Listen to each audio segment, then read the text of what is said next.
আসসালামু আলাইকুম dear learners. আজকে আমরা ফাইনাল ভার্ব সম্পর্কে বিস্তারিত জানব। আমার সাথে থাকো, জানতে থাকো ফাইনাল ভার্ব কত প্রকার ও কী কী। তাহলে আমরা নন ফাইনালটা আপাতত মুছে দিই এবং উপরে আমরা ফাইনাল ভার্ব সম্পর্কে দেখি। আমাদের চ্যাপ্টারটা ভার্ব, কিন্তু আমরা শিখছি ফাইনাল ভার্ব।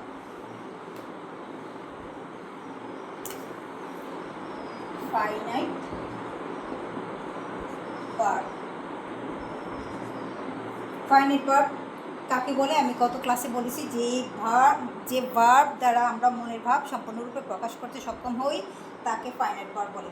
আবার বলছি, যে ভার্ব দ্বারা আমরা মনের ভাব প্রকাশ করি বা যে ভার্ব আমাদের মনের ভাব প্রকাশ করতে সাহায্য করে তাকে ফাইনাইট ভার্ব বলে।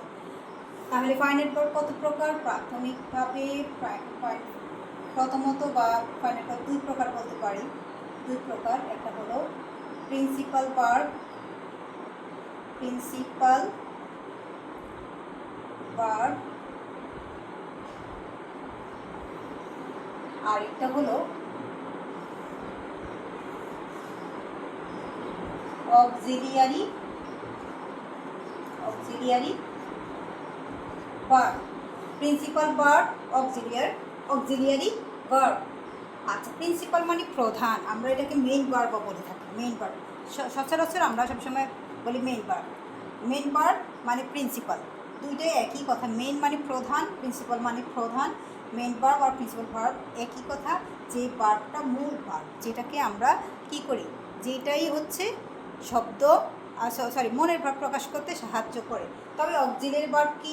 অক্সিলিয়ারি ভার্বের কাজ হলো এই প্রিন্সিপাল ভার্বকে সাহায্য করে। এই প্রিন্সিপাল ভার্বকে সাহায্য করা হলো অক্সিলিয়ারি ভার্বের কাজ। অক্সিলিয়ারি মানে হলো সাহায্যকারী। তাহলে সাহায্যকারী ক্রিয়া, এটা কাকে সাহায্য করে? প্রিন্সিপাল ভার্বকে সাহায্য করে। কি কাজে সাহায্য করে? এটা হচ্ছে টেন্স গঠনে এবং মুড গঠনে। আবার বলছি, টেন্স গঠনে এবং মুড গঠনে সাহায্য করে। টেন্স তো তোমরা জানো, টেন্স মানে হচ্ছে আমি কি কাজটি এখন করতেছি, নাকি কাজটি গতকাল করেছি, নাকি কাজটি করব বা মাত্র করেছি। এই যে ক্রিয়ার কাল বোঝায়, সময় মানে কাজের সময়টা বর্ণনা করা হলো টেন্সের কাজ। তাহলে টেন্স বর্ণনা করে। তাহলে টেন্স মানে হলো ক্রিয়ার সময়, ক্রিয়া সংগঠিত হওয়ার সময়, যখন আমি কাজ করেছি, কাজ করার সময়টা। এই যে আমি এখন পড়াচ্ছি, এটা হলো একটা কাজ, এটা একটা সময়। আর এই সময়টা হলো কি? Present continuous. তাহলে প্রেজেন্ট কন্টিনিউয়াস টেন্স অথবা present tense, present indefinite, present perfect, এই যে টেন্সগুলো প্রকাশ করে কে? Auxiliary verb. আবার আমি আরেকটা শব্দ বলেছি যে এটা মুড গঠনে সাহায্য করে। মুড, আমার মুড প্রকাশ করে। যেমন আমি বললাম ইট মে রেইন টুডে, মে দিয়ে বললাম মে। এই মে শব্দটা কয়েক জায়গায় ব্যবহৃত হতে পারে। যেমন আমি বললাম ইট মে রেইন টুডে, আজ বৃষ্টি হতে পারে। এখানে সম্ভাবনা বুঝাইছে, সম্ভাবনা বুঝাইছে, তাই না? তাহলে এটা একটা মুড প্রকাশ করলো। মুডটা কি? যে সম্ভাবনা বোঝানো, পসিবিলিটি। আবার যদি বলি মে আই কাম ইন, আমি কি ভিতরে আসতে পারি? এই যে মেয়েটা, মে আই কাম ইন, আমি কি ভিতরে আসতে পারি? এখানে অনুমতি, প্রার্থনা, এই মুডটা প্রকাশে এই মেয়েটা ব্যবহৃত হয়েছে। এটা কীভাবে কেন ব্যবহৃত হয়েছে? আমাদের অনুমতি, আমরা যখন অনুমতি গ্রহণ করার জন্য যে শব্দটা ইউজ করবো সেটা হলো মে। আমি কি ভিতরে আসতে পারি?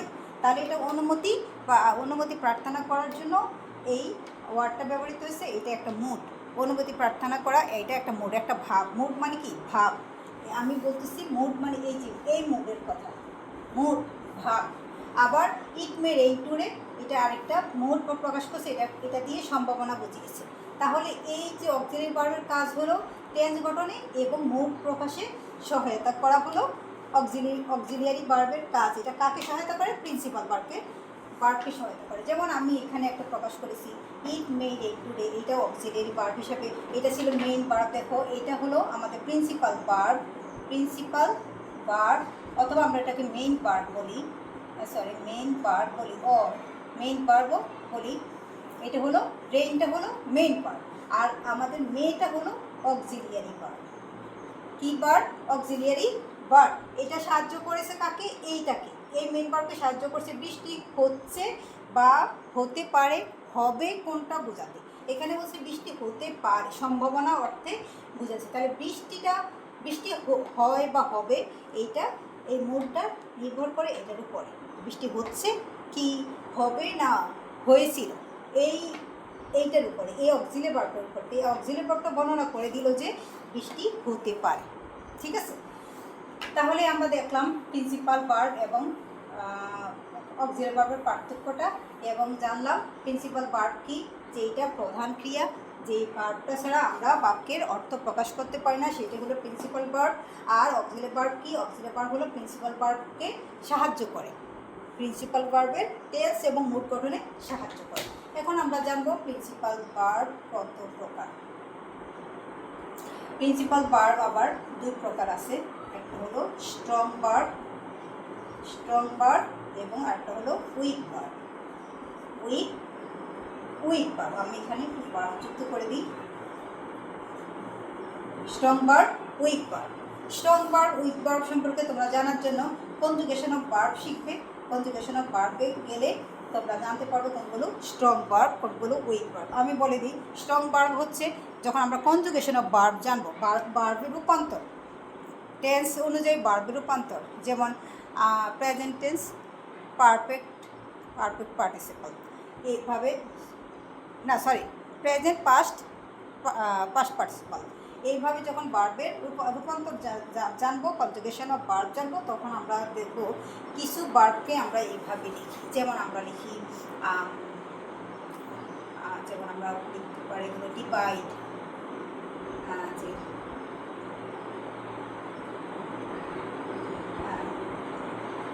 লিখতে পারি একটা শব্দ আছে, হ্যাঁ ডিভাইডে লিখবো,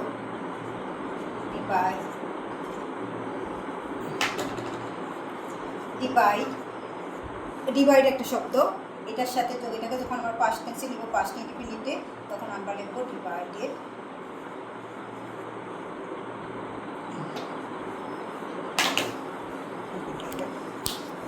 সমস্যা হয়ে গেল।